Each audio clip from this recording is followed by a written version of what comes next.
Welcome to the next tutorial in our Photoshop series. We're going to go over a way to create a quick lomography effect. And a lomography effect is a type of effect that you might see on Instagram photos or other types of photos that make it look kind of a hipster-like or retro look. Now, it's very easy to create this look. It's actually extremely fast to create this look in Photoshop. All you have to do is open up a photo. You can see, for example, I have a photo right here.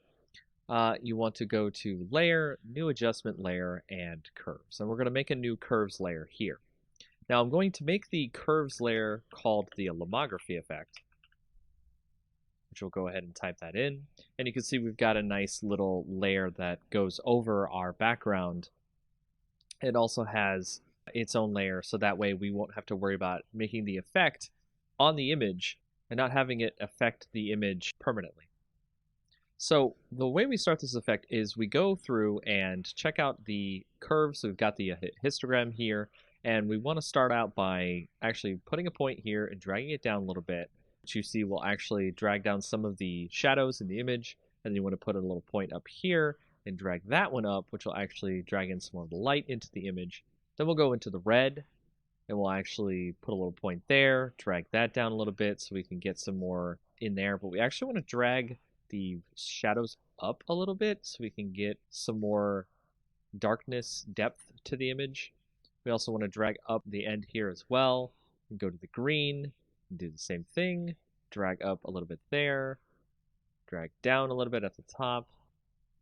And then when we get to the blue, we'll actually do this a little bit different. We actually want to drag up on the previous one, and we actually want to drag down at the top here, which will actually add a lot of different blues to the image there. So if we go back to the original RGB, we can actually pull up the shadows a bit because we want to create that kind of soft tone in the shadows as well. And by doing that, that allows us to create a great lomography effect. It's actually kind of overdone here. It's a little bit too much on the image. So if we go to the opacity, and when you turn the opacity down to maybe about like 50, 55, you can see that it has put itself over the image, and you can see a nice effect on your image that gives it kind of a hipster or retro look. And you can turn on and off the layer to see the difference in the image as we put the Lomo effect on.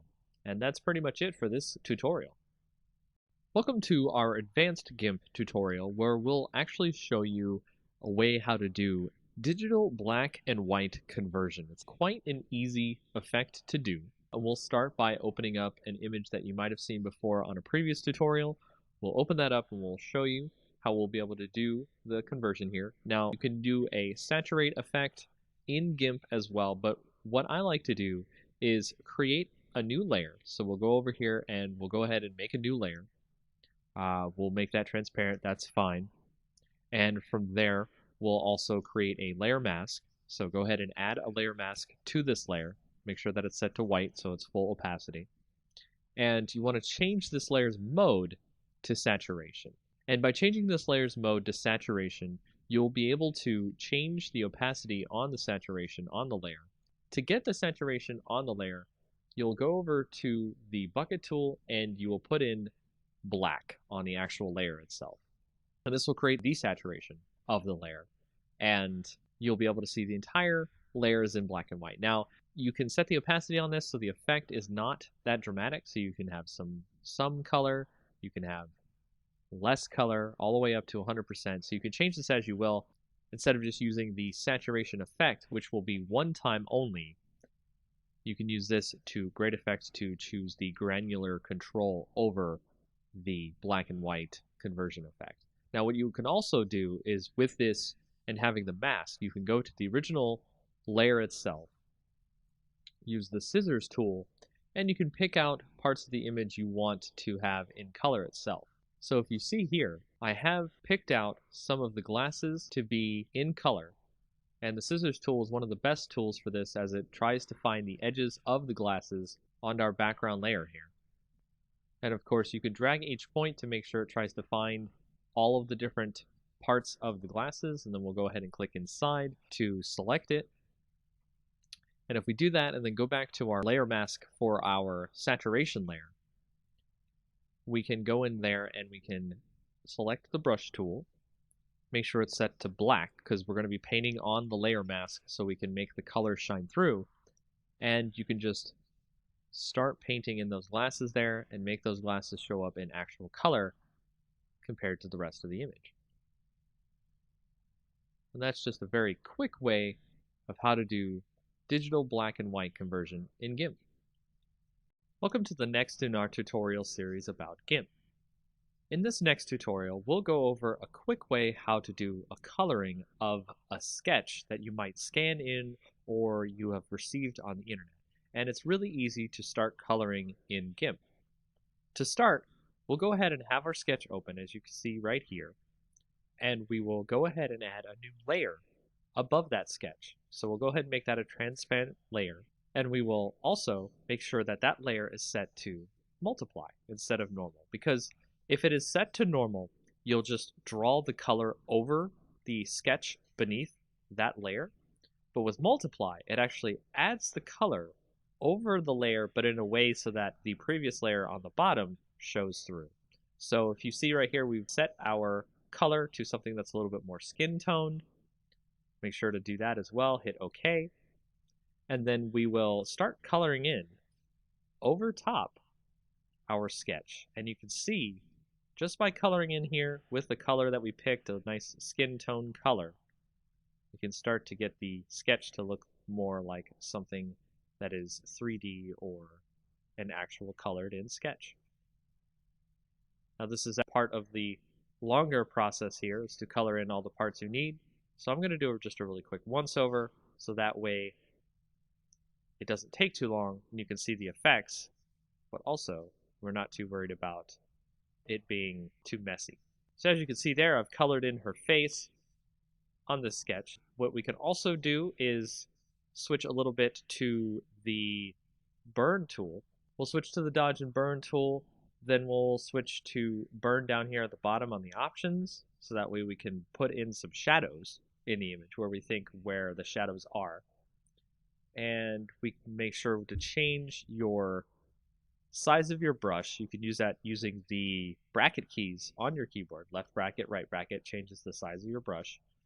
And we'll brush in some shadows here on the image, right where the shadows seem to be. If you have a sketch that has the shadows on it, it makes it easier for you to burn in some shadows. And every time you click and burn in the shadows, it will stack on top of each other. So it will make the shadows darker and darker as you continue burning. Now you can see that there are lines here that we can easily tell between the color and the shadows. So from there, we can do a little bit of smudging. And smudging allows us to mix the colors together so that way they are not just lines on the picture. So we'll actually turn down the rate here of the smudging so that way it's not too obvious, and we'll start doing a little bit of smudging on the image here. You can make the lines turn into actual colors instead of very apparent as lines. And that is a very quick and easy way to get started with coloring in GIMP. Welcome to the next in our tutorials about GIMP.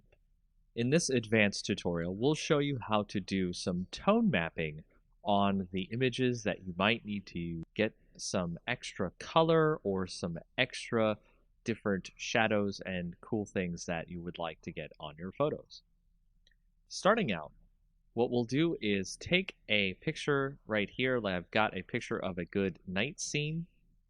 We'll go ahead and start. We'll create a duplicate layer of the night scene.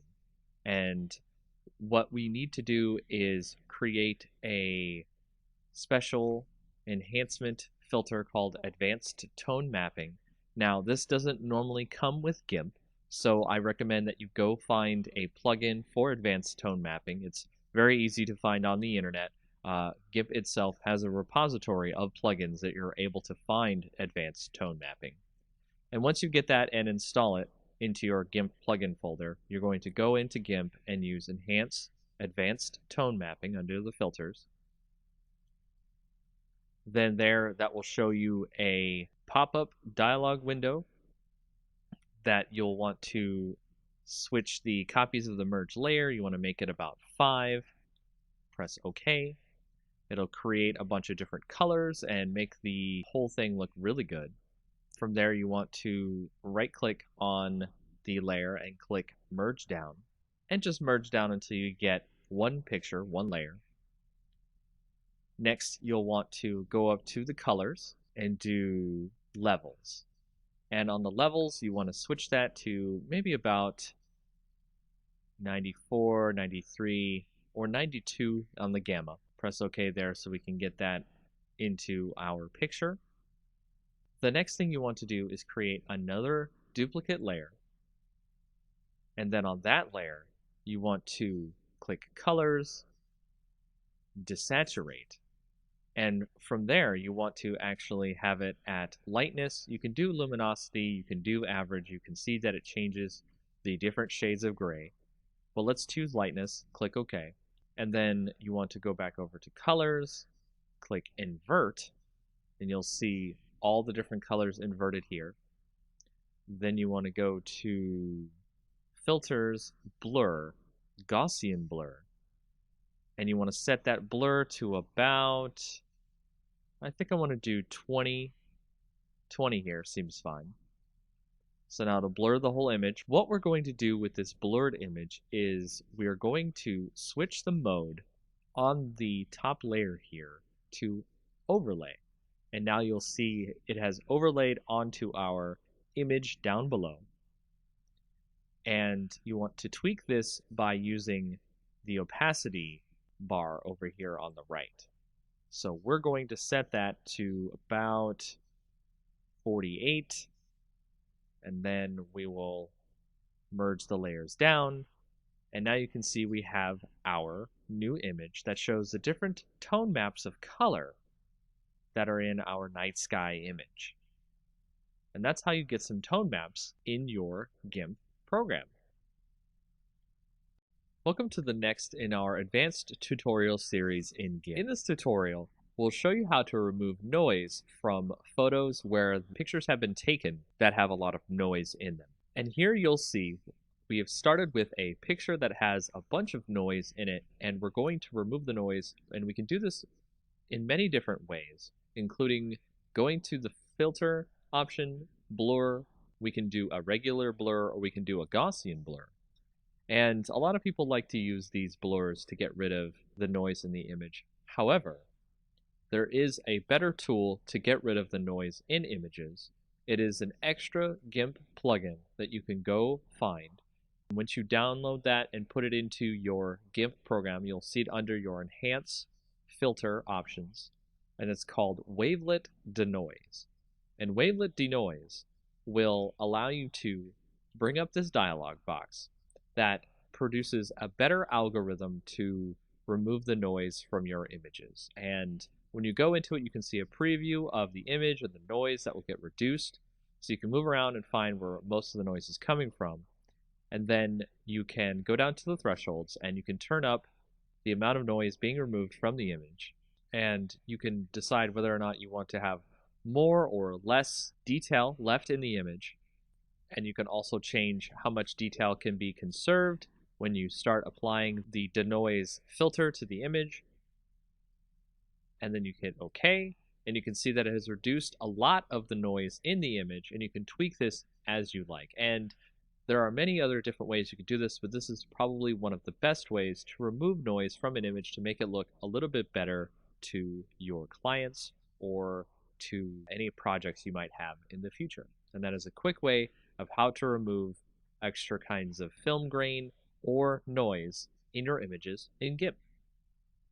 Welcome to the next tutorial in our Advanced GIMP tutorial series. This tutorial will show you about how to use luminosity masks to help you with your photos, so that way you can reduce some of the saturation in the colors of your photos, or just in general have better control over what you see inside of your photos.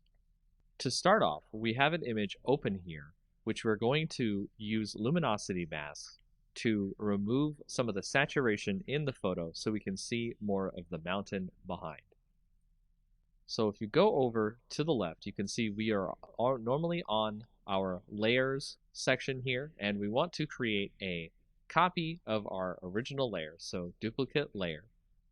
And then we want to go over to channels, and you can see what we're going to do here is select our red channel from the rest of our channels here. We want to select all on our image.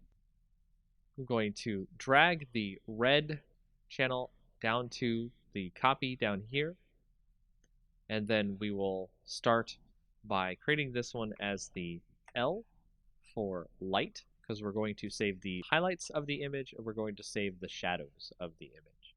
We'll start this by right-clicking on the light part of the image, and we will subtract from selection. Make sure your entire image is still selected. That will select the darker parts of the image. And we will go to select, save to channel.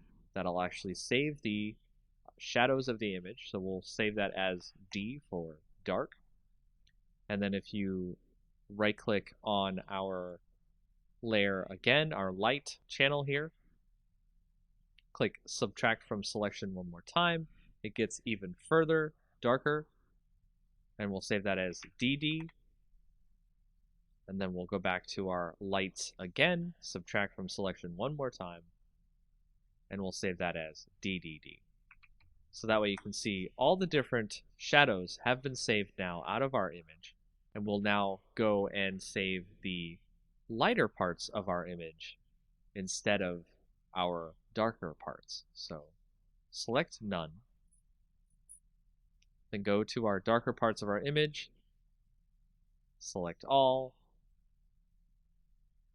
and when you do this, you will get the lighter parts of the image instead of the darker parts, and you will do the same thing as you did before, which is you will click Save to Channel, and then I'll save this as LL, go back to the dark parts, subtract from selection, and we'll do it again, select, Save to Channel, and then we'll save that as LLL. In doing this, you will have created a whole bunch of different channels for your different shadows and highlights in your image, and we'll be using that as a part of our layer masks to create luminosity masks. Now if you go back over to the layers, you can click on your copy, which I'll set here as light mask, and then I'll make another copy of this, which we'll call the dark mask. And then for the light mask, we'll right click and then make sure that your selection is none. So we'll right click on the light mask, click add layer mask. Instead of normally you would make it white, we'll set it to channel. And you can see under our channel, we actually have all of our different channels here for our shadows and our highlights. So if we go to our light channel, we can add that, and it will actually change it so you can see our light channel removes all of our shadows from the image. And now we're able to edit the image of our luminosity layer by going to colors and colorize, making sure that our light mask layer is chosen, not the mask itself. And with the sliders here, you can see I can change the hue of the image to make it a lot better, and the lightness of the image, so that way it can come through without too much saturation going on in the image. And you can compare that to the original image, which you'll see here. Saturation, removed saturation. And there's a lot more things you can do with luminosity masks in GIMP. Welcome to the next in our tutorials about GIMP. In this next tutorial, we'll show you how to create a contrast mask for your image. To create a contrast mask for your image, you've opened a previous image you may have seen on our previous tutorials here. To start with, we will create a duplicate layer of the image. Then on there, we will right-click, click Add Layer Mask, and you want to initialize the layer mask to a grayscale copy of the layer. Then, show the layer mask so we can see what we're looking at. Go over to Colors, Invert, And then you want to also give a filter, blur, Gaussian blur. And then set that to about 4 or 5 on the blur radius. Next, go back to your layer mask. Click Show Layer Mask to turn it off. And there you can see we have our contrast mask on our layer. Now make sure to set your layer to overlay instead of normal, so that way you can see our contrast on top of our bottom layer in GIMP. And you can change the opacity, so you can change the contrast through this contrast mask in GIMP. And that's all you need to know about making a contrast mask in GIMP. Welcome to the next tutorial in GIMP. This is a very quick tutorial, part 1, about changing background color in GIMP. It's actually a very quick way to do this in GIMP, especially if you have an image that already has a background color you'd like to remove. So the fastest way to change the color in your background is go up to Colors, Color to Alpha, and then you will see that there will be a color picker that you can pick down here, a little drop-down box from blank color to alpha, and then you can click on this little eyedropper here, click on the image, then go back to your color picker, press OK, and you'll see on the preview that it has removed the color from your background. Click OK there. The color will have been removed from your background. You may now add a new layer to your image. Make sure to have it as a transparent layer. Drag that layer beneath your current layer, which you removed your color by putting it into alpha. And then you can use the bucket fill tool to switch to any other color you'd like to add to your image. And that is the very basics about changing a background color in GIMP. Welcome to the next in our tutorials about GIMP. In this tutorial, we're going to show you how to change the background color in GIMP. This will be part 2 of our tutorials showing you how to change the background color. Another way you can change the background color in GIMP that is quite easy is go to your image, right-click, add an alpha channel if it doesn't have one already, and then from there you want to use the fuzzy select tool to select the part of the image you would like to delete to give ourselves a transparency. So you can see here it has selected all of the color besides the text itself, and if we were to continue from here, it would actually get rid of the background except for the other colors that we need to get rid of inside of the letters. To add the circles inside the text, you want to hold down the Shift button, which will add a plus symbol next to your fuzzy selector, and you can now add those bits inside the text into your selection. And doing so will allow you to delete all the parts of the image you want to get your alpha channel. So once you're finished there, just hit delete on your keyboard, and you'll see the background is now fully removed. And just like before, you can add a new layer with a transparency, put that below your current layer, and add a new color to your image by using the bucket fill tool. And that's another way about changing background color in GIMP. In our next tutorial in GIMP, we're going to show you what some of the blur filters can do to our images and add extra cool effects that might not be available elsewhere. We'll start by using our blur, Gaussian blur, motion blur, and pixelize blur filters, and that way you can see all the neat types of things you can do with your image. As you can see, we started with a bunch of duplicate layers of our original image and renamed them to blur, Gaussian blur, motion blur, and pixelize. From there, we can select our blur layer, turn that visibility on, and then go up to the filters, blur, and then blur. And it'll add a subtle blur effect to the image. You can see it on here. It's now much different from the original image. The details have been lost. And then we'll go up to our Gaussian blur, turn that visibility on, go to filters, blur, Gaussian blur, and we'll turn the blur radius to about 11 seems fine. That's our Gaussian blur. Then we'll go to motion blur, turn that one on. Go to filters, blur, motion blur. We're going to make it a zoom, maybe about the center of the image here. The length of the zoom we'll put about 28, and it'll take a little bit longer to do this effect if your image is large.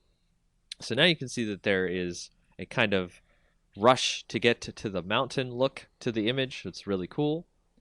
Then we'll go to our pixelize layer. Go to there, go to filter, blur, pixelize, and it'll create a kind of chunky pixel look to the image. So it'll actually kind of blur it out in something that's kind of like if you censor an image or protect someone's face or anything like that, you might see somebody has done something like this. So we'll set the pixel width to 7 and the pixel height to 7. And that is the pixelized blur on our image. So if we want to go back to regular blur, let's remove all the different visibilities of the other image. And we can change the opacity on this blur, so we can change how much of the blur obscures the image, which is okay. If we go to Gaussian blur, we can do this with our opacity in such a way where we create kind of a hazy look to the image. You can see it looks like it's in some sort of a dream. Then to motion blur, if you wanted to change the opacity on there, it creates more of a kind of like ray-like effect coming out from the image itself. So you can dial that in as much as you want or as you like. Then if we go to pixelize, we can do the same thing where we can turn the opacity up or down on that, but it just changes whether or not the blocks show up.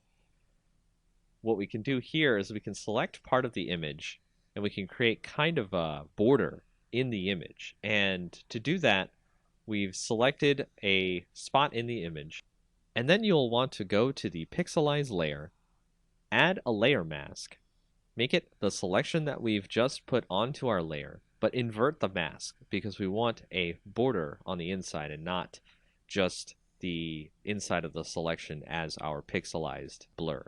And then click add, and you can see now on the edges of the image, if you right click, select none, you can see on the edges of the image there's a nice pixelized border. And that's an intro to some of the different blur filters in GIMP. Welcome back to our tutorials in GIMP.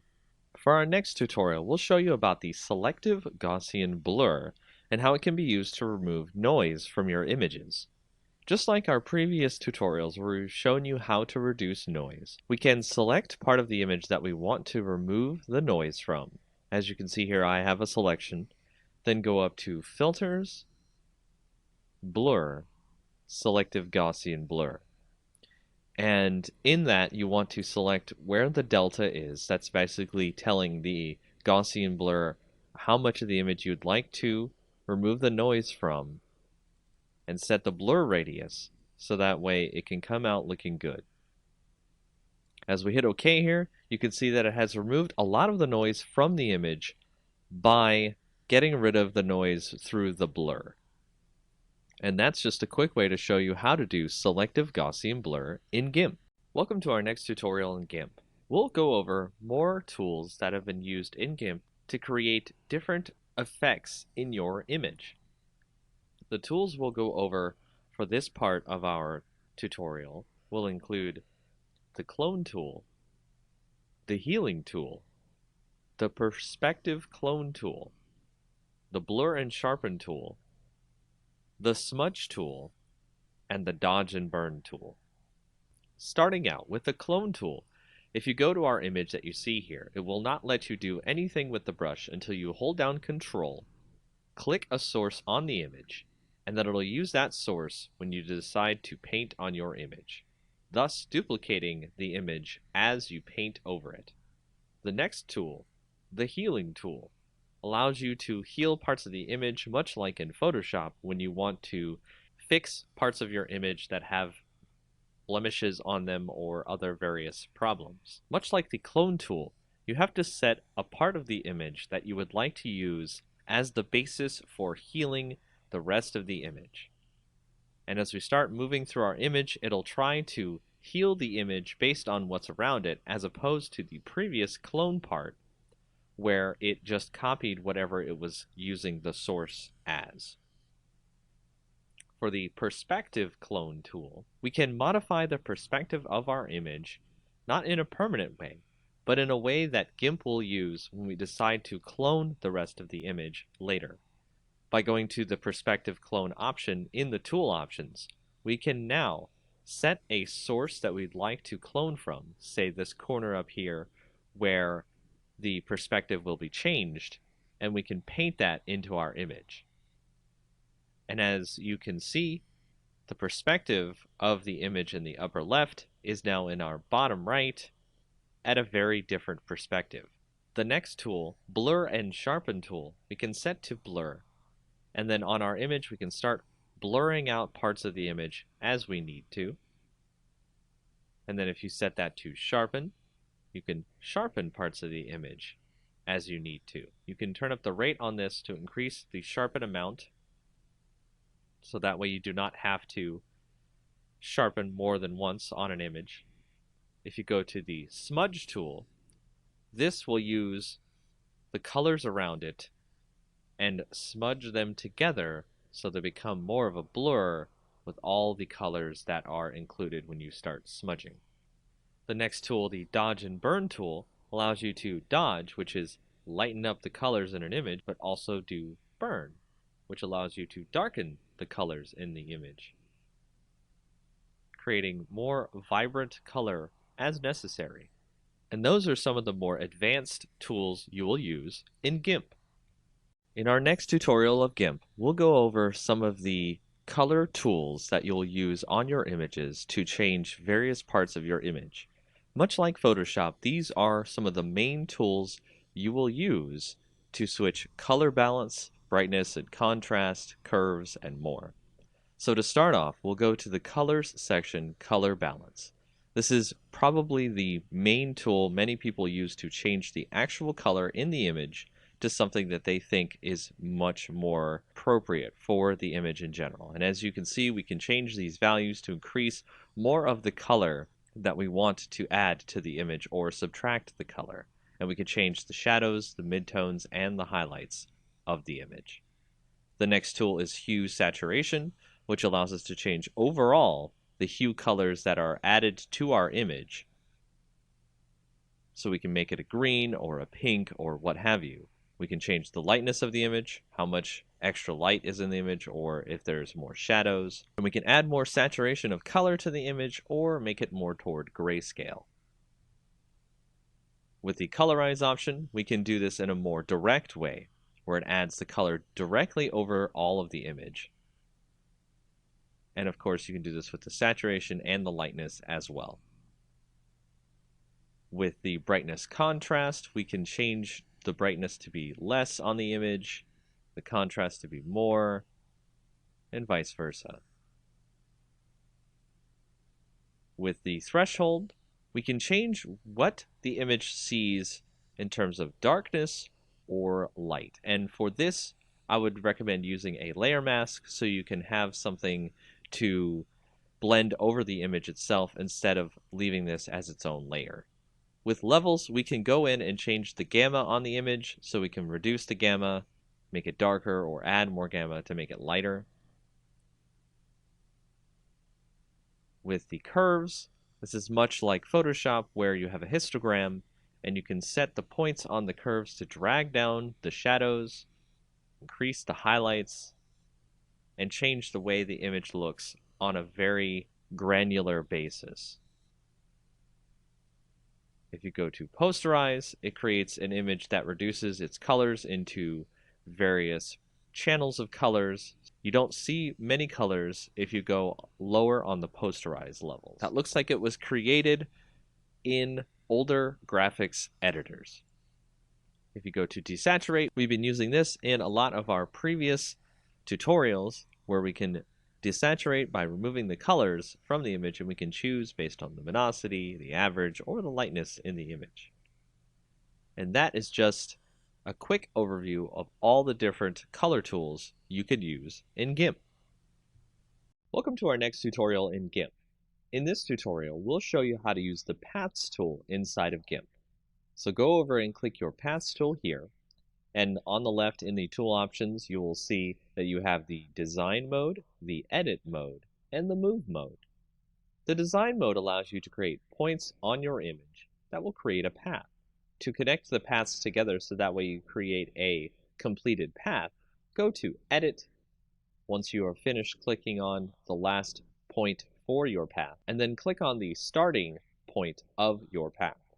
That will complete your path.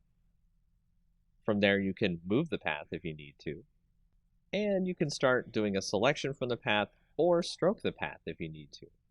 As a solid color pattern, you can set the pixels of the line, and so on. Another mode you can do with paths is you can create a new path where you can create a curvature to your path. And this allows people to create some very interesting and unique paths. To create this path, you must make sure that you have the polygonal option turned off. And that's a very basic way to use paths in GIMP. Welcome to our next tutorial in GIMP. Now, in our previous tutorials of GIMP, you may have asked yourself, how do I install those scripts, plugins, and brushes that I see on the internet for GIMP? For example, we actually had a filter earlier that we used called the Advanced Tone Mapping, and we actually had to install that into our GIMP plugins folder, and the wavelet denoise we also had to install. So how do you do that? Well, once you find the plugin of your choice, for example, when we had to get wavelet denoise, you can go into your folders for GIMP, usually under Program Files, GIMP2, and then you'll see the different folders you have for GIMP.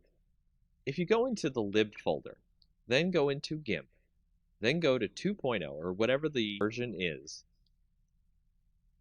you will find the plugins folder. And this is the folder you will want to bring any plugins that are exe files that GIMP uses as extra plugins for its program. As you can see here, the wavelet denoise program is where we put that plugin. For other different things you want to put in your GIMP program, you go to the Share folder, the GIMP folder inside there, the version folder inside there, and then you can see that there are brushes folders, scripts folders, and various other folders you can bring extra things into GIMP to use for your projects.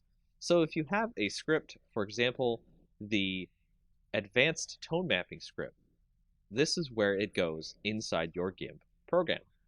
And once you put those files into the correct folders you need to put them in, all you have to do is restart your GIMP, and you are ready to use your scripts, plugins, and brushes.